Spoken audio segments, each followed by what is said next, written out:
तो hello students, आज हम फिजिक्स के सेकंड लेक्चर बना रहे हैं एंड इस सेकंड लेक्चर में हम देखेंगे फिजिक्स में जो लास्ट क्लास में हमने पढ़ा था रिलेटेड टू डायमेंशंस, उसको फर्दर आगे हम पढ़ेंगे। एंड जैसे कि मैंने पहले भी कहा है कि ये जो क्लासेस के फॉर्मेट रहेंगे A to Z of the physics of any chapter मैं आपको इस लेक्चर्स के थ्रू से कवर कराऊंगा।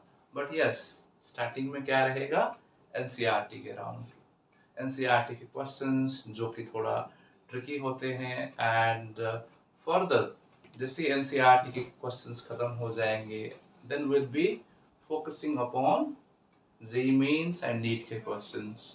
देन जैसे जेईई मेंस नीट में आप कंफर्टेबल हो जाओगे, then we'll be talking about JEE advanced के questions। तो मेरा purpose of all this is to take you step by step। ऐसा ना है कि सडनली कुछ हाई फाई पढ़ा दो या बिल्कुल हमेशा उसी लो लेवल में ही रहे। माइंड में रखिएगा कि हम धीरे धीरे अपना हर एक चैप्टर में लेवल को ऊपर लेके जाएंगे। हाँ, लेकिन आप लोगों से ये रिक्वेस्ट है कि जहाँ पे भी आपको डाउट हो रहा है वीडियो के प्रोसेस में, तो आप जरूर अपने उसी वीडियो के नीचे कमेंट बॉक्स में जरूर टाइप करें, सर मुझे ये समझ नहीं आया। जहाँ पे भी आपको लगता है कि हाँ सर थोड़ा इसको और थोड़ा समझा दीजिए, तो I definitely take care of that in the next video. ठीक है, तो चलिए स्टार्ट करते हैं। एंड पिछली क्लास में हमने पढ़ा था, अगर आप लोगों ने फर्स्ट लेक्चर देखा हो, अगर नहीं देखा हो तो चैनल पे जाके आप देख सकते हैं। First lecture related to dimensions है। तो मैंने पिछली क्लास में वर्क का डायमेंशनल फॉर्मूला आपको बताया था। एंड डायमेंशनल फॉर्मूला क्या होते हैं बेसिकली, अगर इन शॉर्ट कहा जाए, कुछ स्टैंडर्ड सिंबॉलिक रिप्रेजेंटेशन से हम कोई भी फिजिक्स के फॉर्मूले को प्रेजेंट करेंगे। ठीक है, जैसे पिछली क्लास में हमने देखा था कि अगर वर्क है तो वर्क का फॉर्मूला तो हमने पढ़ रखा है, force into distance, S for distance for the time being. आगे प्रॉपरली मैं लिखा नहीं हूँ, वेक्टर फॉर्म में भी है, तो उसको हमने देखा कि इसका रिजल्ट जो आ रहा है ml² t-2। तो ये जो symbolic representation of this physical quantity work हुआ, इसको हम क्या बोलेंगे, डायमेंशनल फॉर्मूला। एंड ये पूरा जैसे कि LHS एंड RHS को इक्वेट करके अगर कहा जाए, this is a dimensional equation. ठीक है, सो ये कोई खास ज्यादा इंपॉर्टेंट नहीं है, बट आपको माइंड में रखना है कि किसी फिजिकल क्वांटिटी आई मीन फॉर्मूले को कैसे हम इस डायमेंशनल वे में प्रेजेंट करेंगे। ठीक है, चलिए आगे बढ़ते हैं और कुछ क्वेश्चंस और कुछ फॉर्मूले लेते हैं। वर्क के बाद आता है पावर। मैंने उन्हीं फॉर्मूले को पिक किया जो आपने 9th-10th में मोर और लेस पढ़ा होगा, ताकि रिलेट करने में आपको आसानी हो। पावर भी पढ़ा होगा, 9th में भी पढ़ा होगा, 10th में भी पढ़ा होगा। तो पावर क्या है, work done upon time, work upon time. And मैंने पिछले लेक्चर में कहा कि work is equivalent to energy, तो हम एनर्जी अपॉन टाइम भी लिखते हैं कहीं कहीं।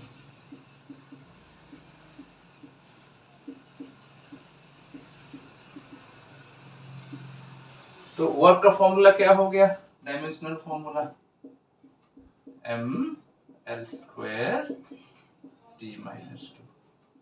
And time symbolic representation t होगा, so I just write down here t। तो ये t ऊपर जाएगा तो क्या हो जाएगा, अनदर -1 ऐड होगा, तो that will be ml² t-2 t-1। इन दोनों का बेस सेम है, तो पावर्स को ऐड करके I get a result of ml² t-3। Hope it is visible to you. ठीक है, सो इस तरीके से हम पावर का भी डायमेंशनल फॉर्मूला निकाल सकते हैं। बहुत सारे और भी फॉर्मूले हैं जो कि आपको पता नहीं होगा, बट हाँ, जैसे हम 11th के फिजिक्स में आगे चैप्टर्स पढ़ेंगे, जैसे चैप्टर 5, 6, 7 तक पहुंचते पहुंचते कुछ और भी नए नए फॉर्मूलेस आएंगे, जैसे कि ऑल्दो अभी उन सारे फॉर्मूले का डिटेल एक्सप्लेनेशन नहीं दे सकता हूँ, बट फॉर्मूला में लिख सकता हूँ। फॉर्मूला लिख के उनके कॉरस्पॉन्डिंग डायमेंशनल फॉर्मूला निकालना अभी तो पॉसिबल है। सो डोंट वरी कि उसकी फॉर्मूला कैसे आया, क्या उसका बिहाइंड कॉन्सेप्ट है। जो रेलेवेंट चैप्टर आएगा तो हम जरूर देखेंगे, बट फिलहाल हम उसके डायमेंशनल फॉर्मूला तो निकाल ही सकते हैं। जैसे कि फॉर्मूला है टॉर्क, फिजिकल क्वांटिटी है टॉर्क। टॉर्क का क्या काम होता है, जैसे कि सपोज ये एक एक्सेस है, इसके अबाउट मुझे इस डस्टर को घुमाना है ऐसे ऐसे ऐसे, तो उसको बोलते हैं I am trying to rotate this duster around this axis. उसमें जो फोर्स लगा रहा हूं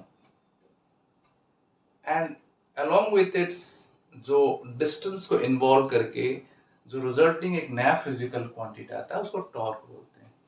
जैसे फोर्स हमारा क्या करता है, किसी ऑब्जेक्ट को मूव करने में हेल्प करता है, वैसे ही टॉर्क हमारा क्या करता है, किसी भी ऑब्जेक्ट को मोशन के साथ रोटेट करने में भी हेल्प करता है।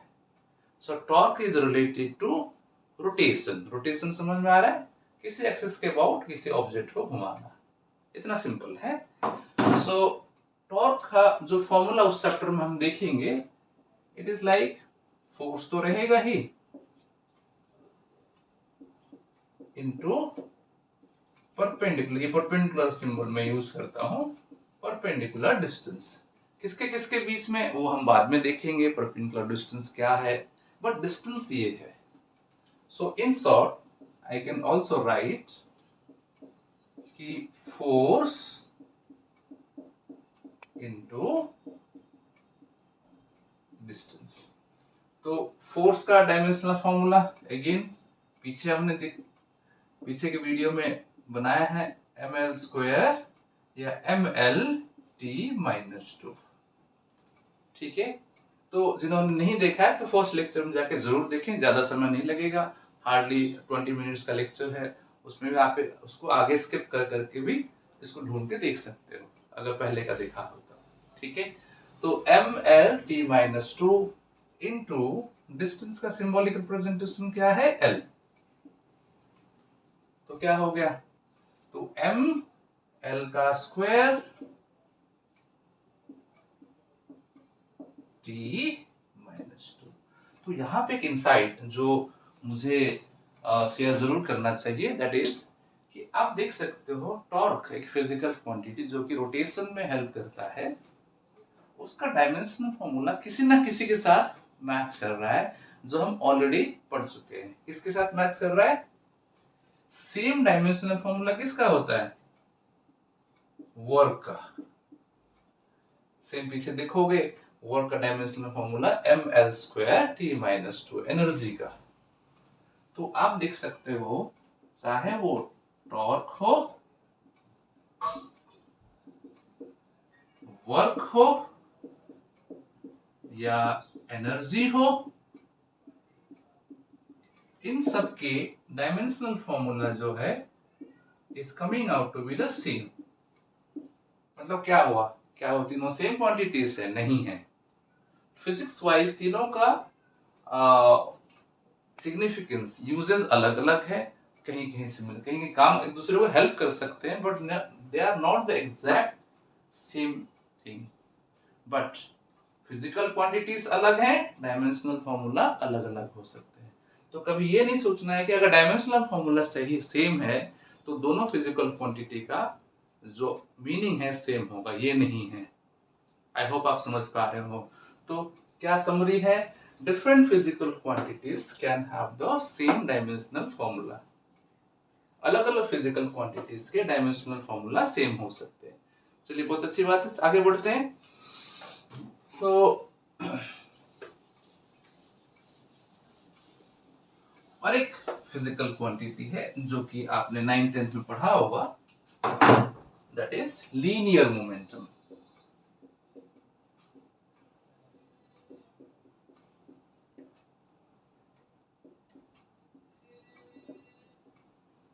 अगर मैं ज्यादा फास्ट पढ़ा रहा हूं तब भी आप मुझे कमेंट बॉक्स से लिख लीजिए कि सर थोड़ा और स्लो कर लीजिए, या एज्यूम मैं ये करके चल रहा हूँ कि स्टूडेंट्स 11th में हैं, 10 to 11 से आए हैं, तो थोड़ा डिफ़िकल्टी कहीं न कहीं उनको लग रहा हो कि चीज़ें बहुत ज़्यादा वास्ट हैं या लेवल हाई है। ऑल्दो मेरा पूरा कोशिश है कि आपका जो सिलेबस को मैं बिल्कुल एक ईज़ी वे में लेके चलूँ, सो दैट आपको ज़्यादा डिफ़िकल्टी फेस ना करना पड़े। फिर भी कहीं भी आपको डिफ़िकल्टी लग रहा है फ़ास्ट पेस में, स्पीड में, तो ज़रूर मुझे कमेंट बॉक्स में लिख के बताइए, तभी मैं समझ पाऊँगा आपको। तो लीनियर मोमेंटम क्या है? मास into velocity. Okay, linear momentum का क्या फिजिक्स में क्या यूजेस है, तो अभी शायद मैं पूरा डिटेल्स में नहीं बता पाऊँ, बट हाँ, जैसे मास किसी भी ऑब्जेक्ट जो मूव कर रहा है, let me show you one simple glimpse of that. Suppose एक ऑब्जेक्ट है, okay, it is moving with velocity 60 kilometre per hour, और इसका मास जो है 10 kg, जाके इस दीवार से, आई मीन वॉल से टकराया जाके, तो कितना डैमेज होगा we can compare. Let it be a truck, मान लेते हैं ये ट्रक है, और अनदर सेम वॉल है, आई होप आप देख पा रहे हो, एक बाइसिकल है, एक मान लेते हैं बाइसिकल है, and one person is driving on it, right, and इसका मास है, मान लेते हैं लेट्स टेक ये 10 kg ना लेते हैं, इसको 100 kg ले लेते हैं, या 1000 kg ले लेते हैं, इसको ले लेते हैं 50 kg, एंड इसका वेलोसिटी को ले लेते हैं same 60 kilometre per hour, although इतना पॉसिबल नहीं है, ठीक है, 60 किलोमीटर, थोड़ा छोटा कर लेते हैं, इसको 10 कर लेते हैं, इसको भी 10 कर लेते हैं, now it is practically achievable, right.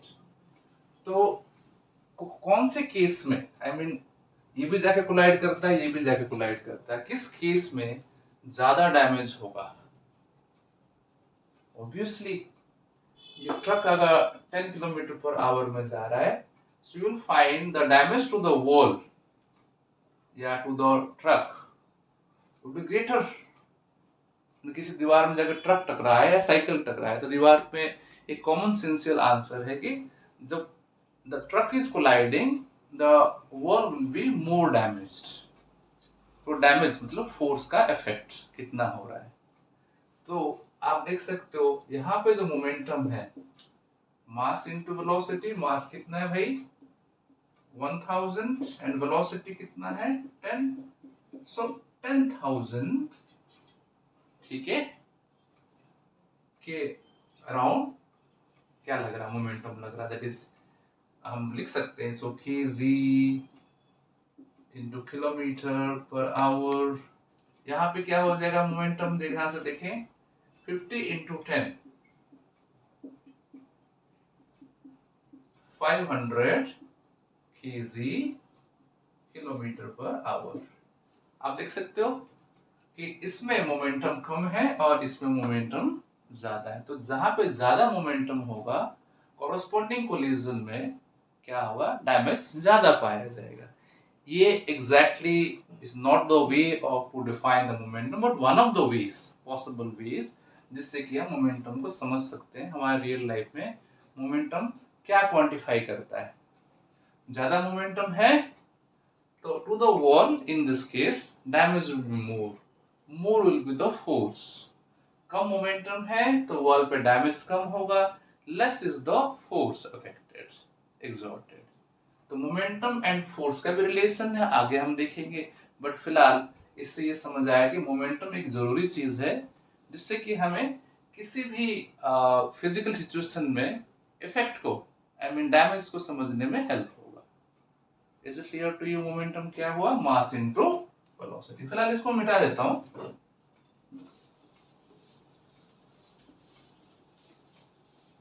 चलिए, सो हमारा मेन पर्पस क्या है बच्चों कि हम डायमेंशनल फॉर्मूला निकालेंगे।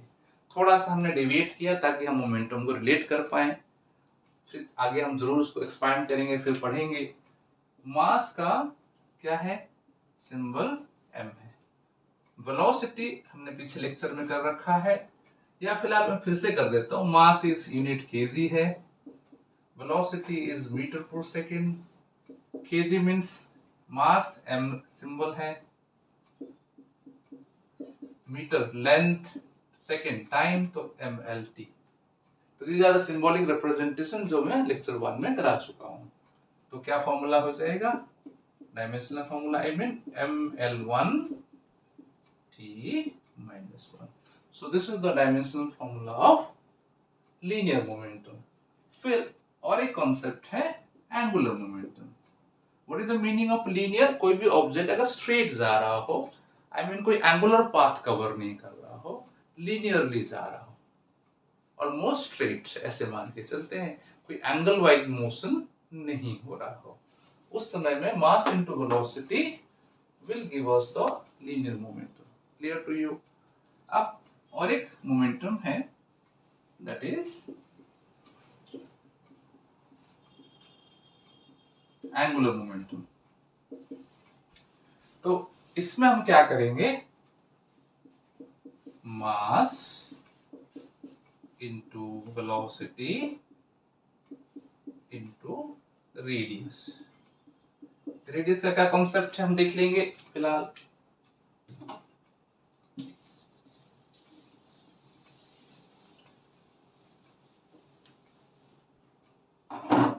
ध्यान से देखें, अगर ये सर्कल है और एक पार्टिकल यहाँ पे है, दिख रहा है सबको, और it is tied to a रोप, एक रस्सी से बंधा हुआ है, और मैंने उसको ऐसे झटका देके मूव कराया। तो my question to you is, इसका मास m देते हैं और वेलोसिटी v देते हैं, क्या वो स्ट्रेट ऊपर चला जाएगा? नहीं, क्योंकि now it is tied to a rope जो कि सेंटर में फिक्स्ड है। अगर ये रस्सी नहीं होता तो आराम से ऊपर चला जाता, तो ओनली लीनियर मोशन होता। कौन सा मोशन? लीनियर, आई मीन सीधा सीधा ऊपर चला जाता। But due to this rope, ये इसको क्या करो, ऊपर जाने से रोक के उसको एंगल वाइज घुमाए, कभी यहां आ जाएगा ऑब्जेक्ट, फिर यहाँ पे, देख पा रहे हो, फिर यहाँ पे। So what is happening, angle θ1, θ2, θ3, ऐसे ये। तो ये एंगुलर मोशन किसकी वजह से हो रहा है? मेरा वेलोसिटी देना तो जरूरी था, मास भी होना जरूरी है, बट बिना इस रेडियस, आई मीन रोप, इसको रेडियस के टर्म्स में रिप्रेजेंट किया, उसके बिना ये एंगुलर मोशन रेस्पॉन्सिबल पॉसिबल नहीं है। तो इसीलिए रेडियस, जब मैं एंगुलर मोमेंटम डिफाइन करूंगा, मास इन वेलोसिटी तो लिखूंगा, बट रेडियस को भी लाऊंगा। But yes, again this definition is indicative one, not the exact one. आगे हम इसको फर्दर जरूर अच्छे से समझेंगे कोरस्पॉन्डिंग चैप्टर में। फिलहाल एंगुलर मोमेंटम क्या हुआ, मास, वेलोसिटी एंड क्या है, रेडियस है। मास का m है, वेलोसिटी का क्या हो गया, L t to the power -1, just पीछे हमने किया है, and radius as usual length है, लेंथ इज L। तो देखें क्या आ रहा है, m L पावर 1 L2 हो जाएगा, L2 -1। Can you see? तो dimensional formula of angular momentum क्या हुआ, mL²t-। ये फिगर मैंने क्यों यूज किया, ताकि थोड़ा आपको आइडिया हो एंगुलर मोमेंटम का एक बेसिक मीनिंग क्या है। जब भी कोई पार्टिकल एंगल वाइज मोशन शुरू कर देता है, वहां पे एक एंगुलर मोमेंटम का सिनारियो बन सकता है। Is it clear to you? चलिए, तो ऑलमोस्ट सारे डायमेंशनल फॉर्मूला तो कवर करना पॉसिबल नहीं है, बट कुछ मैंने कवर किया है। आगे असाइनमेंट के फॉर्म में, PYQs के फॉर्म में जरूर हम और कवर करेंगे। बट इतने ही में हम देखेंगे कि और डायमेंशनल एनालिसिस का, मतलब डायमेंशंस का और क्या हमारे सिलेबस में। दो चीजें और सिलेबस में, एक है कि कोई भी फॉर्मूला गिवन है, क्या वो डायमेंशनली करेक्ट है कि नहीं, वो हम चेक करेंगे। एक ये तरीका है एप्लीकेशन का हो डायमेंशनल का। और दूसरा है कि कोई भी फॉर्मूला, कोई भी फिजिक्स में रिलेशन को डायमेंशनली हम ऑब्टेन कर सकते हैं। कोई भी देखेंगे हम क्या उसको हेडिंग देंगे। जैसे कि सिंपल दो एप्लीकेशन हैं, एक है कि हम डायमेंशनल करेक्टनेस चेक करेंगे और दूसरा है deriving a formula using dimensional analysis. थोड़ा बहुत कम समझ में आ रहा होगा, लेकिन दो एप्लीकेशंस हैं जो भी हमने डायमेंशंस निकालने के तरीके सीखे, उसको फिजिक्स में कैसे हम अप्लाई करें, क्या यूज करेंगे। कितने यूज हैं? दो यूज हैं। सबसे पहला है कि कोई भी फॉर्मूला अगर गिवन है, हम उसको चेक कर सकते हैं डायमेंशनली कि वो करेक्ट है कि नहीं। कैसे? Let's see. तो अब हम कहां पे मूव कर रहे हैं? We are moving into dimensional applications. Applications of dimensional analysis कहो। क्या एप्लीकेशन है? पहला एप्लीकेशन है चेकिंग, चेक करना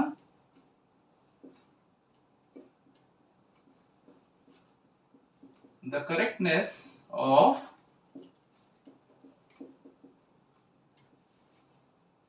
फॉर्मूला।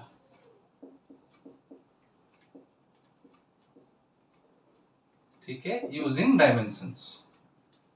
कोई भी फॉर्मूला गिवन हो तो हम उसको करेक्ट है कि नहीं चेक कर सकते। जैसे कि एनसीईआरटी क्वेश्चन मेरे सामने जो है दिया है कि इक्वेशन दिया है कि चेक करो कि half M V square, NCERT example pick करूंगा पहले में, कि half M V square is equal to M G H. ये जो इक्वेशन है क्या ये डायमेंशनली करेक्ट है कि नहीं। तो क्वेश्चन क्या है? Half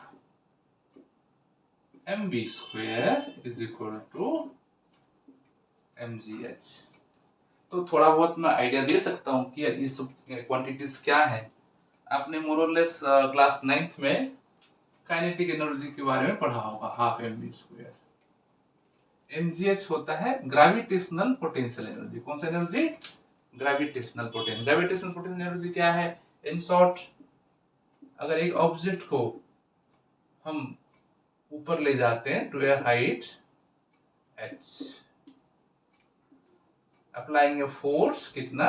mg against the gravitational force mg, तो क्या होगा?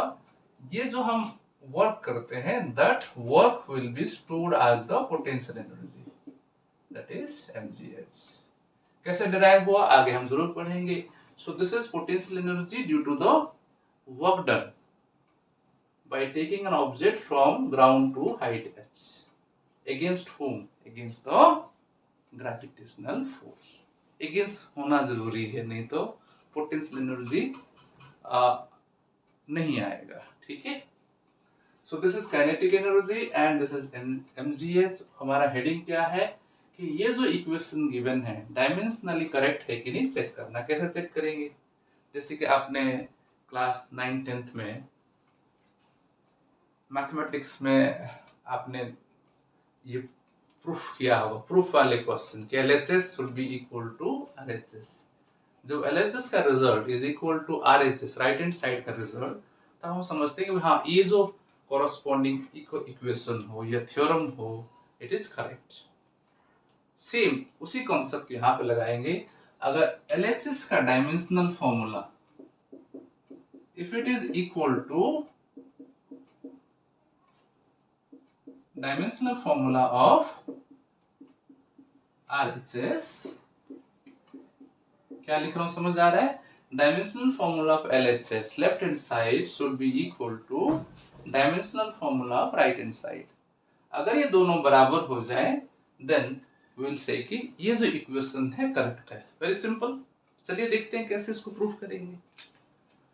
Half is a number, number का कोई डायमेंशनल फॉर्मूला नहीं होता है। क्यों? Number is a unitless quantity. जैसे कि रोल नंबर 2, तो थोड़ी ना हम केजी मीटर कुछ लगाएंगे। तो प्योर नंबर का या फ्रैक्शनल नंबर का कोई यूनिट नहीं होता है, तो इसको हम इग्नोर भी कर सकते हैं। मास m, वेलोसिटी का हमने पीछे निकाला lt टू द पावर -1। उसका स्क्वायर है, हम स्क्वायर कर लेते हैं, is equal to mass m, g होता है एक्सेलरेशन ड्यू टू ग्रेविटी। क्या है, कोई भी ऑब्जेक्ट को अगर हम ऊपर फेंक रहे हैं तो चाहे ऊपर जाते हुए उसका नेगेटिव एक्सेलरेशन या नीचे आते हुए उसका पॉजिटिव एक्सेलरेशन जो भी है, once it is free from my hand, मेरे हाथ से फ्री होने के बाद जो उसका एक्सेलरेशन का मैग्नीट्यूड होगा, आई मीन वैल्यू होगा, उसको g बोला जाता है। एंड g का वैल्यू कितना है, 9.8 मीटर स्क्वायर,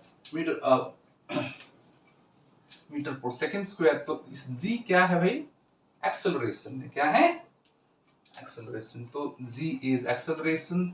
एक्सेलरेशन का पीछे क्या लिखा है हमने, lt टू द पावर -2, और h height, height is length, so उसको l लिखेंगे। तो देखते हैं LHS में क्या आ रहा है, m l का स्क्वायर, t का t-1 का 2 है तो -2, ये LHS आया।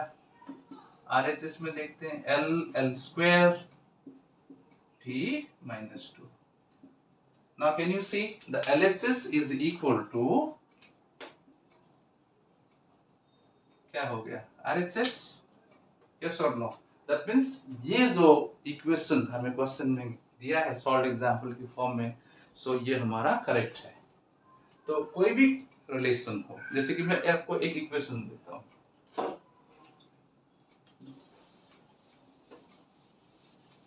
आई होप ये समझ आया होगा, नहीं समझ आया तो कमेंट बॉक्स में लिखिए एंड टाइम मेंशन कर, सर इस टाइम में आपने जो इस वीडियो की इस टाइमिंग पे जो आपने समझाया दोबारा समझा दीजिए, या नहीं समझ आया तो I will take care of that. जैसे मैंने कहा था कि सैटरडे संडे को लाइव क्लासेस होंगे, तो इस वीक नहीं हो पाया क्योंकि हमारे लेक्चर्स ही कम हैं और इंट्रोडक्शन में ही अराउंड हम रिवॉल्व कर रहे हैं। बट हाँ, नेक्स्ट वीक हम काफी कुछ वीडियोस बना लेंगे एंड उसके अकॉर्डिंग आप भी पढ़ चुके होंगे, so we will do the live class for the Saturday Sunday next week for sure. ठीक है, चलिए। बट हाँ, जैसे मैंने कहा, आपका कम्युनिकेशन मेरे तरफ होना जरूरी है, मेरे साथ होना जरूरी है, चाहे वो व्हाट्सएप से हो या यूट्यूब के वीडियो के नीचे मेनली आप अगर वहीं पे कमेंट कर देंगे, मेरे लिए ज्यादा आसान होगा आपको फॉलो करना, आपके क्वेरीज को रिजॉल्व करना। ठीक है, तो सपोज मैं एक फॉर्मूला देता हूं, V is equal to ET। ये पूरा इक्वेशन में नहीं दिया, आधा अधूरा इक्वेशन दिया है, फिर भी आपको अगर ऐसे दे दिया जाए, आप उसको डायमेंशनल करेक्टनेस चेक करना है। क्या कर सकते हैं, सिंपल है, LHS का dimensional formula should be equal to RHS के डायमेंशनल फॉर्मूला। तो LHS में क्या है, velocity, velocity is what, L t to the power -1। Acceleration अभी जस्ट हमने लिखा था L t to the power -2, and t है t टू द पावर 1। ये 1 एंड -2 क्या हो जाएगा, कट होके -1 बचा, ये पूरा ही गया, तो क्या बचा है, L t to the power -1 is equal to L t to the power -1। तो LHS is equal to RHS। इसका मतलब मैंने जो आपको इक्वेशन दे रखा है ये बिल्कुल करेक्ट है। ठीक है, चलिए थोड़ा और आगे जाते हैं, एक और एग्जांपल में पिक करता हूं, दैट इज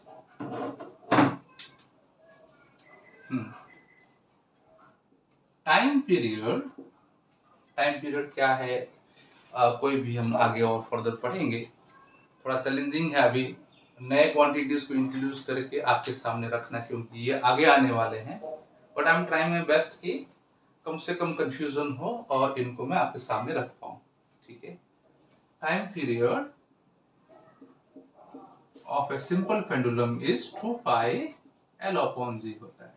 सिंपल पेंडुलम कैसे है, जिसका घड़ी के, अगर आप कोई ऑसिलेटिंग पेंडुलम वाला घड़ी हो, ऐसे ऐसे ऑसिलेट कर रहा हो, I draw the picture here, ध्यान से देखें, ऐसे पेंडुलम होगा, ये ऑसिलेट कर रहा होगा अपने मेन पोजीशन पे, और ऐसे ऐसे ऐसे ऐसे, तो कुछ समय बाद वापस आ जाएगा उसी पोजीशन में जहां से स्टार्ट हुआ था। तो जहां से स्टार्ट हुआ था, मान लेते यहाँ से स्टार्ट हुआ था, वही वापस आ जाना जाके तो एक टाइम लगता है, मतलब एक टाइम पीरियड हो जाता है। तो उस टाइम पीरियड का फॉर्मूला है, आगे हम लिखेंगे बुक 2 में एनसीईआरटी में, कि 2 pi into under root of L by G. L क्या है भाई लोग? L is length of the pendulum, G मैंने अभी जस्ट डिस्कस किया था, क्या था? That is acceleration due to gravity. ठीक है, तो चलिए ये करेक्ट है कि नहीं देखते हैं। 2 pi is a number, number का कोई डायमेंशन नहीं होता है। टी मतलब टाइम है, तो टाइम है तो m0 l0 t1 t तो है। इधर देखते हैं क्या बच गया हमारे पास, अंडर रूट एल बाई जी। तो l इज लेंथ, ठीक है, और यहाँ पे g इज l, ठीक है, that is acceleration due to gravity, that is क्या हो गया, metre l t to the power -2। Is it okay? g का क्या मैंने बोला था, g इज एक्सेलरेशन, तो L T to the power -2 acceleration का, तो एल उसका स्क्वायर रूट भी है, एल एल कट गया, तो T to the power -2 1 upon T to the power -2, इसको ऊपर ले जाएंगे तो क्या हो जाएगा, टी स्क्वायर का अंडर रूट, टी स्क्वायर का अंडर रूट क्या है, टी है। सो ये भी डायमेंशनली करेक्ट है। इधर देखो, अगर right this equation m0 l0 t1, उधर भी m0 है, m0 l0 अगेन t1 है, so LHS is equal to RHS। तो बेसिक फंडामेंटल यूनिट्स जैसे एक्सेलरेशन, वेलोसिटीज का अगर डायमेंशनल फॉर्मूला हमें पता है तो हम आराम से उसके डायमेंशनल करेक्टनेस किसी भी फॉर्मूले को कर सकते हैं। Clear to you? So this is all about एक बेसिक आइडिया मैंने दिया कि कोई भी फॉर्मूला आपको गिवन हो तो वो फॉर्मूला करेक्ट है कि नहीं, हम इस तरीके से पता कर सकते हैं। These are the most easy examples. Don't take it like ये बहुत कुछ हाई-फाई है। आप इसको देखोगे एनसीईआरटी के बेसिक एग्जांपल्स के पार्ट है। ठीक है, तो माइंड में फ्यूर फैक्टर नहीं बनाना है, कॉन्फिडेंटली आगे बढ़ना है। ठीक है, चलिए आगे बढ़ते हैं।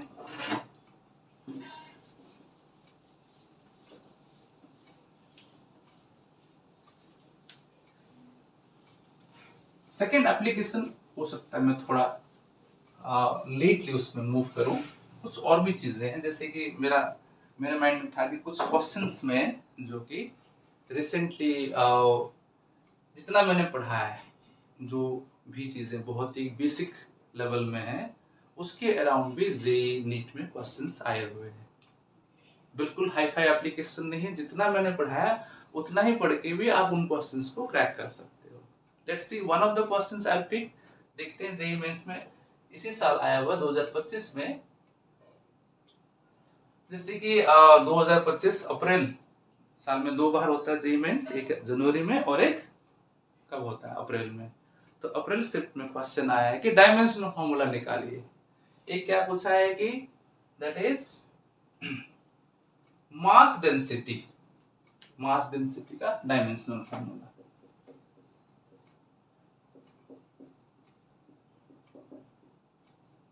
मास डेंसिटी का मतलब क्या है, density in terms of mass पर वॉल्यूम, सिंपल सी बात है।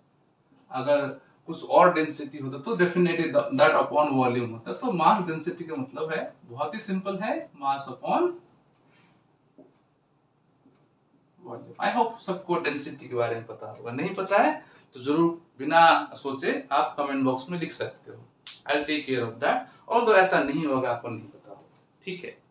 तो mass upon volume, mass is what, m, और वॉल्यूम क्या है, लेंथ का cube, length into breadth into height, जैसे लो तो l का क्यूब, तो m1 l to the power -3 and t कुछ नहीं है।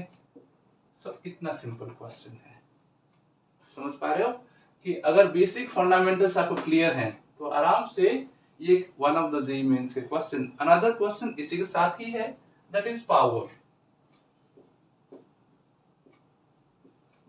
पावर तभी क्या था हमने, work done upon time, work done का डायमेंशन फॉर्मूला पीछे निकाला है, ml² t-2 अपॉन टाइम, तो ml² t-3 हो गया। उसी क्वेश्चन के 4 पार्ट्स हैं, हमने 2 पार्ट सामने सॉल्व किया। तीसरा part, let's talk about impulse. Impulse मैंने आपको अभी नहीं पढ़ाया है, आगे आने वाले चैप्टर्स में है, बट इंपल्स का अगेन सिंपल फॉर्मूला है फोर्स इनटू टाइम। कैसे हुआ, कैसे कहां से ड्राइव हुआ, डेफिनेटली रेलेवेंट चैप्टर में जरूर देखेंगे, बट फिलहाल क्या है, impulse is force into time है। तो फोर्स का डायमेंशनल फॉर्मूला क्या था बच्चों, ml t⁻², उसमें टाइम मल्टीप्लाई कर दीजिए, दैट विल बी टाइम, तो ये क्या हो जाएगा, एक पावर चला जाएगा, तो ml t⁻⁻1। ठीक है, तो fourth part of the question क्या है, इनर्शिया। ये भी हमने नहीं पढ़ा है, बट फॉर्मूला में आपको दे सकता हूं, mass into general formula distance का स्क्वायर, निकल जाएगा। मास is what, m, distance is l² तो ml² t⁻⁻0। इतना सिंपल है। तो सोचो कि जो आप अगले 2 साल के बाद जेईई मेंस का एग्जाम दोगे, ठीक है, तब इस तरह के क्वेश्चन भी आपके लिए इंपॉर्टेंट हो जाता है, ये भी टॉपिक इंपॉर्टेंट हो जाता है, क्योंकि क्वेश्चन क्रैक करने से मतलब है, मार्क्स आने से मतलब है, तो इजी टॉपिक से भी क्वेश्चन आते हैं। ठीक है, तो ध्यान रखिएगा, how the dimensional formula is very important for you. बार बार मैं रिमाइंड करूंगा हर एक टॉपिक का इंपॉर्टेंस। ठीक है, थोड़ा और आगे बढ़ते हैं।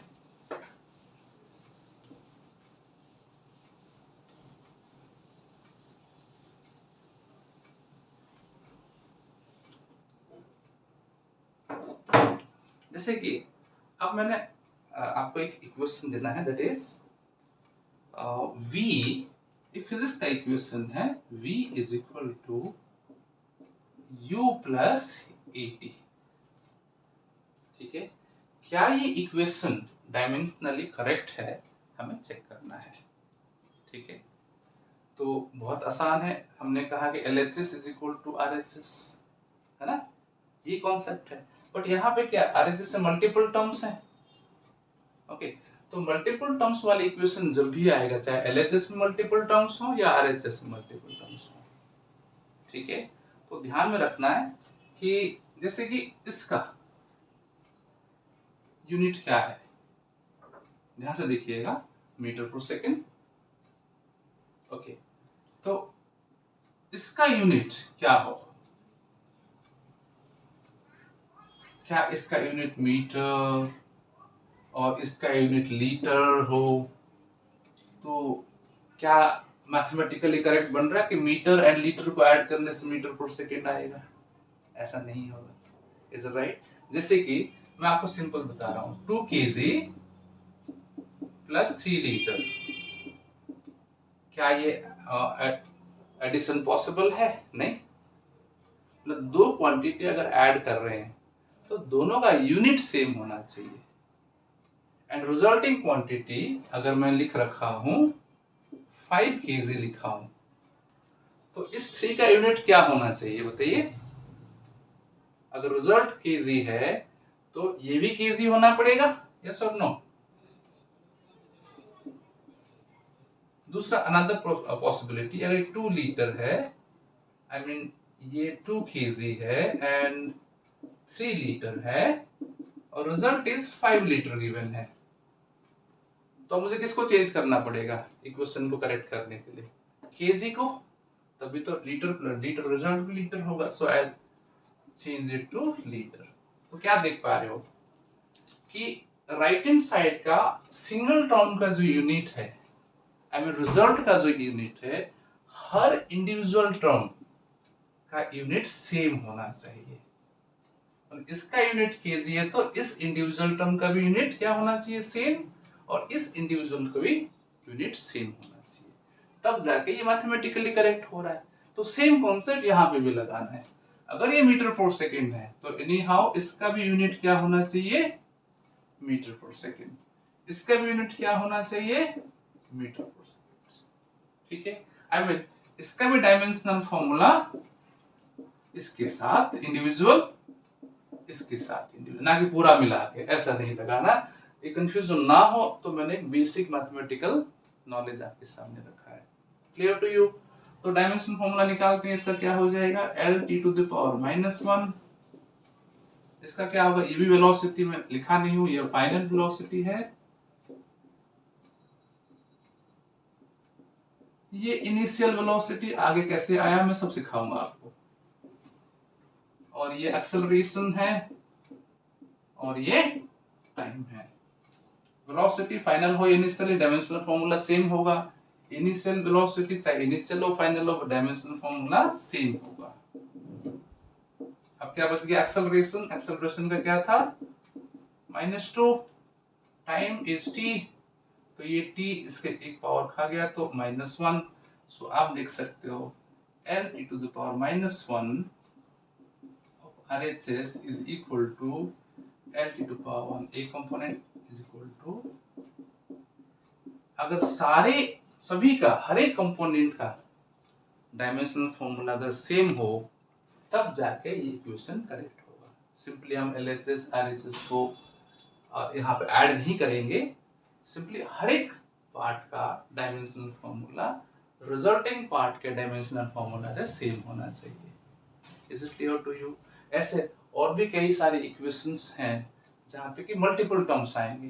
क्या आएंगे, मल्टीपल टर्म्स। तो कैसे करना है, हर एक टर्म का डायमेंशनल फॉर्मूला रिजल्ट के डायमेंशनल फॉर्मूला से सेम करना है। Clear to you? चलिए, बहुत अच्छी बात।